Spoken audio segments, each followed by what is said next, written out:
Past interview ni Ces Molina tungkol sa Creamline, muling naging usap-usapan matapos ang recent na pagkatalo ng Signal.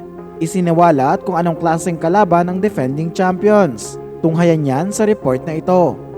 Pero before we begin, please don't forget to subscribe, like, and comment on this video. I-click din ang notification bell para lagi kayong updated sa Creamline happenings. Hanggang ngayon ay usap-usapan pa rin ang come from behind win ng Creamline laban sa gritty Signal side. Hindi makagat over ang ilang fans, lalo pat muntik nang makakuha ng pangalawang talo ang defending champs sa kamay ng mas energetic at tila mas prepared na HD Spikers. Pero hindi ito hinayaan ni Tots Carlos at Gemma Galanza at naging crucial nga ang run nila sa latter part ng 5th set para makuha ang panalo. Sa ngayon ay number 1 na ang Cool Smashers with 6 wins and 1 loss. Bumagsak naman sa pang-anim ang Signal with 4 wins and 2 losses. Dahil sa panalo ng CCS, muling naging usap-usapan ang previous interview ni Ces Molina tungkol sa defending champs. Noong 2023 Invitational Conference kasi ay tinalo din ng koponan ng Signal in 5 sets at sobrang dikit nga ng naging laban nila dahil 5 lang ang lamang ng Creamline sa 5th frame. Sa post-game interview, napabuntong hininga na lang si Molina bago sabihing sobrang nakakapagod kalaban ng Girls in Pink dahil sa kanilang chemistry at familiarity.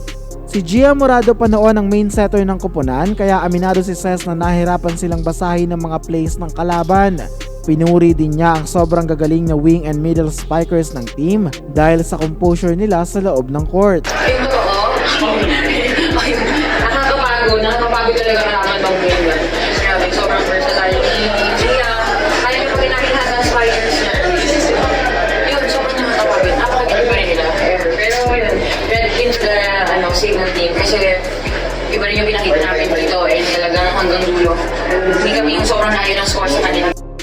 Ayon nga sa ilang netizens na muling napanood ang interview, nire-respeto din daw nila ang Signal dahil sa magandang performance at less swag nito during the game. Nagbigay din daw ng best fight ang HD Spikers sa kanilang recent match at ito daw ay sumisimbolo ng true spirit of sportsmanship.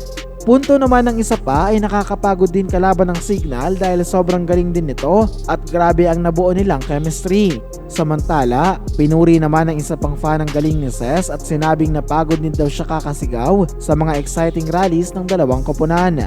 Dahil nga sa ipinapakita ng dalawang koponan ay posible pang sila ang magharap sa semifinals at malay natin kung sila pa ang magtagpo sa PVL Finals. And that's it mga Kavali News. Please continue supporting this channel para sa mga up-to-date na kaganapan sa Creamline World.